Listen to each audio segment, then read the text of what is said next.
The Critical Conversations Project convened a multidisciplinary group of experts who explored spiritual approaches to ethical, environmental, and transcendent issues and the built environment. This session was dedicated to Transcendent Human Habitats and concluded with panelists sharing their ideas, solutions, and hopes for the future. We began with the question, how may holistic approaches and designs foster human well-being and spiritual growth and help evoke transcendent experiences? Transcendence in human habitats, for me, is more of a definition of transcendence through the experience of architecture.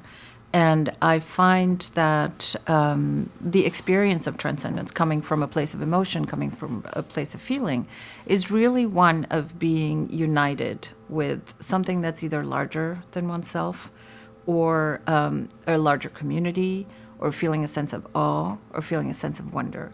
To me, the transcendence is about the reciprocal relationship between ourselves and the world we live in.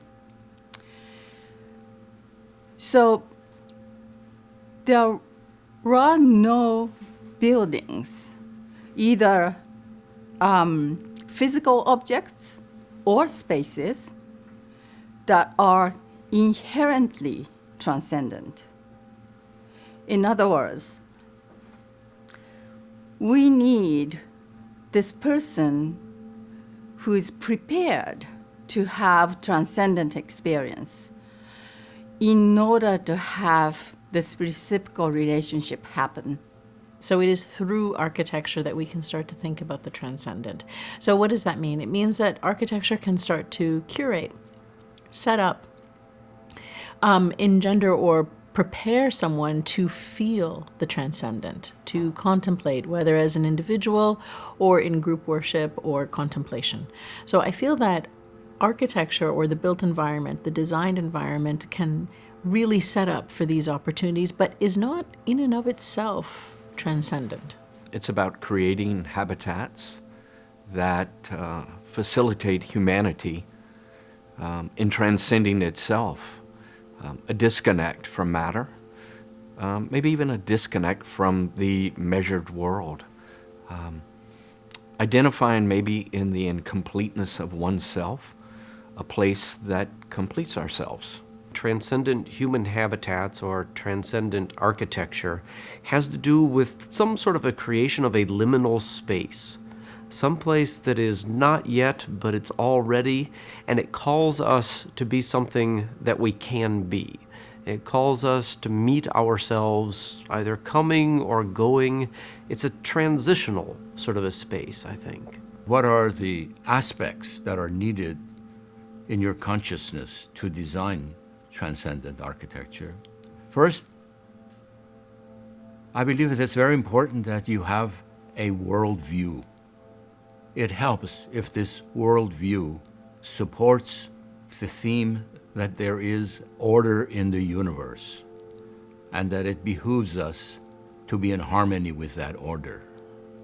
I think next, in order to gain that sense of order, it helps to practice contemplation, compassion, and moderation, keeping in mind that you are only a very small part of this universe. Transcend, meaning transcend, going across, going beyond. What is it that we go beyond? I think there are two things. I think there is a mainstay value systems that we tend to take for granted as valued system or a trustworthy system that we use easily and readily. For example, the modern sciences we rely on, or capitalism, or positivism. The second one is transcending one's immediate self. So one's own interest, one's own purposes, or one's own benefits. Those are the things that I think of going beyond when I think of transcendental experiences. There is always a question of, you're saying that these experiences happen, these situations happen. Do they really happen? Is this just subjective? Of course, there is plenty of word of mouth through human history that say, well, if you just go to Chartres Cathedral, or if you go to the Pantheon, or you go to the Great Pyramids, something unique happens. And there is plenty of validation to that. You have these surveys, but of course, these days, we don't assign great value to these surveys or these experiences because there is not some sort of evidence, scientific, empirical evidence. So one way in which I think in the last 30, 40 years have become available is the power of neuroscience and neurology and physiology to be able to begin to measure conditions of our responses to environments of this type that indicate that these experiences, first, they're not purely subjective. The combination of neuroscience and phenomenology open incredible doors to begin to understand for first time in history of how these buildings are able to quicken this connection to something larger than ourselves. We're living in times with many struggles, right?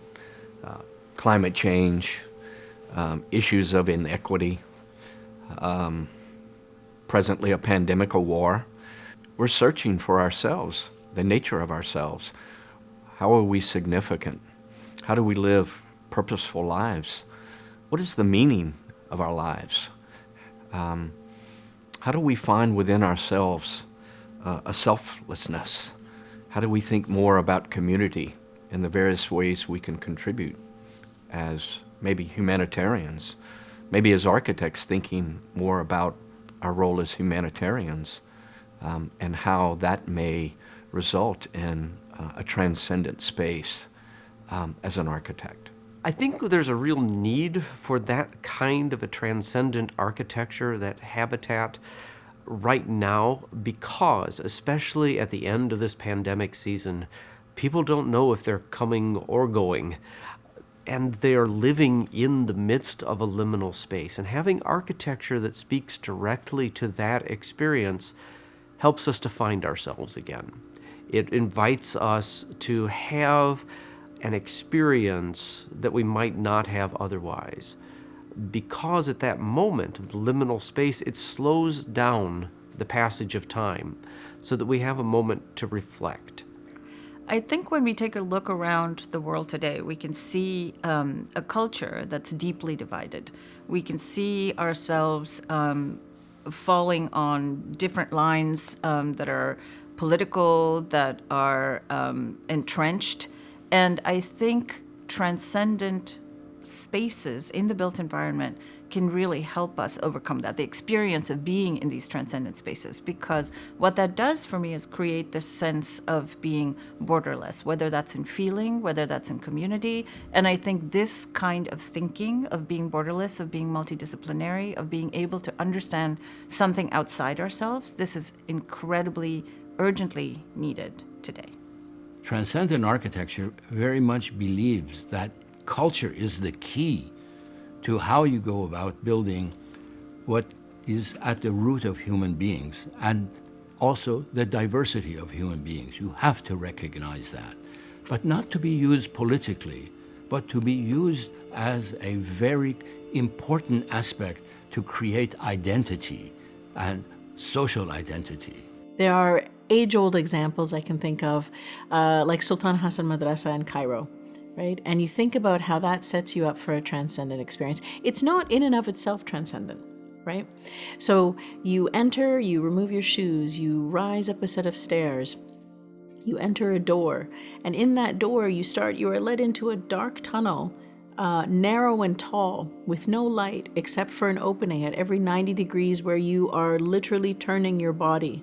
And then once you're done, 3 turns, right? And you arrive at this bright, open courtyard with a water fountain, and all you can hear are the sounds of birds and water and light. And what's overwhelming is through that passage and these 3-meter thick walls, you have become separated from the noise and the crowds of Cairo to a serene space that does nothing short of take your breath away. whether you are there to worship or not, that is a transcendent experience.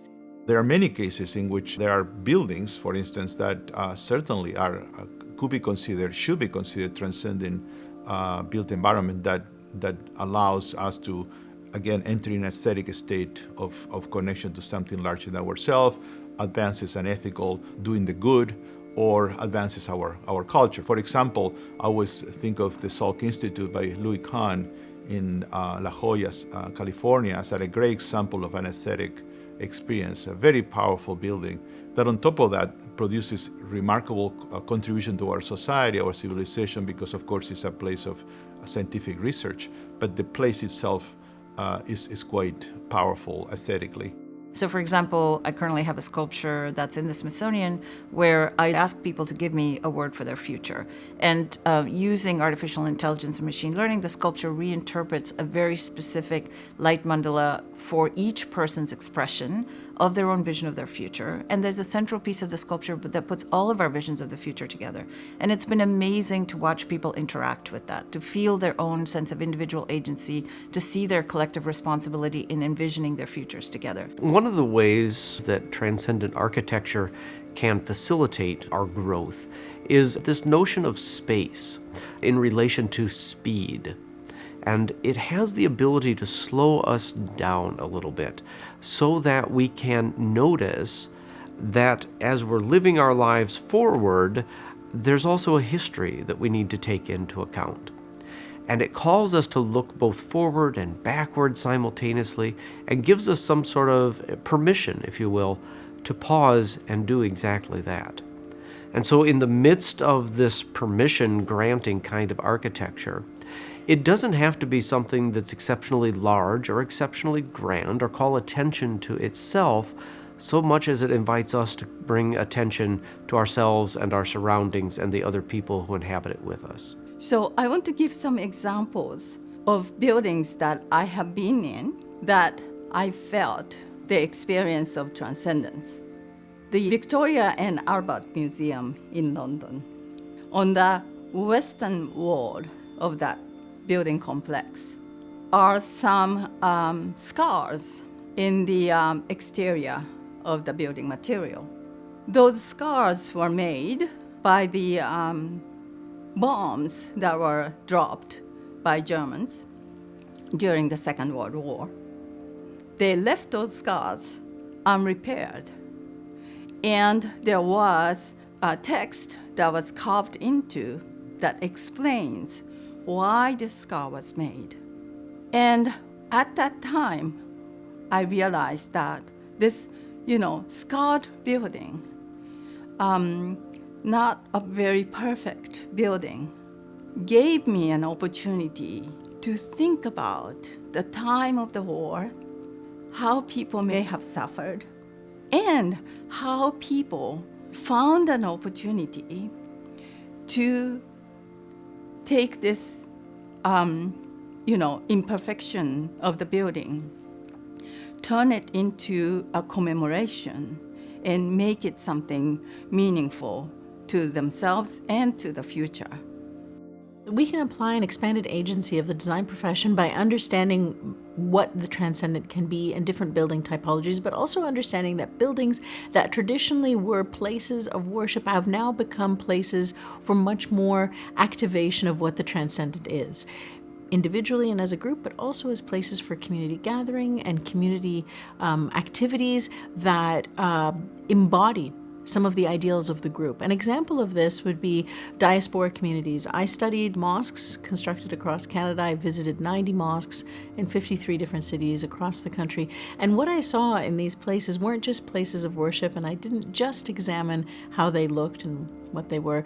I looked at the stories, and what I saw were communities creating spaces for charity, for gathering, for giving, for doing so much more, and that architecture needs to become flexible to allow for the range of these activities and to perpetuate, constantly renewing itself and becoming much more catalytic spaces.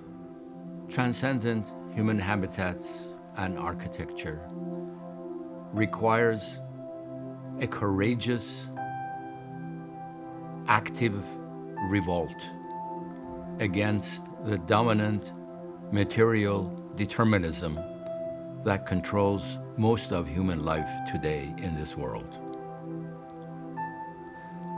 To counter that, I think that transcendent architecture supports a balanced point between rational and metaphysical interpretation of existence. Quite often in our process, we will develop a set of schematic or design development drawings that are of the normal commercialized systems. But then we might approach it differently and say, look, if we think more in terms of sculpting space as an artisan, about maybe instead of a rain screen, metal stud infill, a tube steel structure, or WF section, maybe in terms of a 2-inch steel plate, thinking in terms of a Richard Serra sculptural piece. Maybe that steel plate can serve structure, waterproofing, and finished materiality. And we did just that.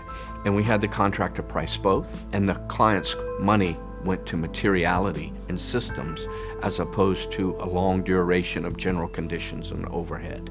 And it resulted in a significantly better building, a building that will last longer, a building that responds to the natural elements of place, will age in patina beautifully, will move from a world of artificial to more of a world of artificial/natural world.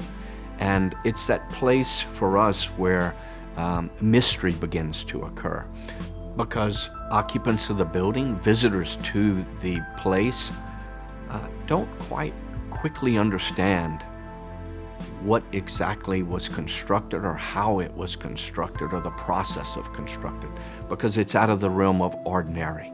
And so it takes them to a different place. I think as architects, we have given up some of our agency. I think we have become somewhat enslaved to the forces of capital, and we need to reclaim our place as the poets of culture.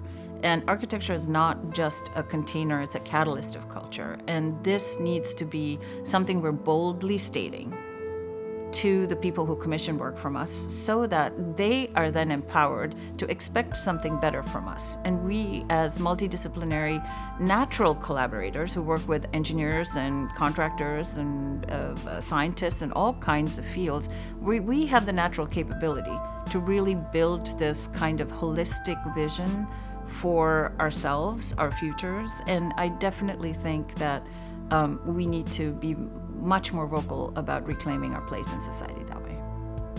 When confronted the hard problems of the world today, all these things that I mentioned earlier, one of the natural responses is to feel depressed, cynical, discouraged, fearful, all natural responses, but nonetheless disempowering and not encouraging ones to engage the world. I think it's very important that we see the world, the future of the world, in a very positive and optimistic way. Not out of naivete, but the opposite. I think it's important to see that this world has great potential, and that youth and anybody today has not just the opportunity, but also the great honor to move forward. A view of the future is one that should be of great positive outlook. I think the best days of the world are yet to come, and this transcendent built environment idea will allow us to move in that direction and resolve many of these challenges that we otherwise face.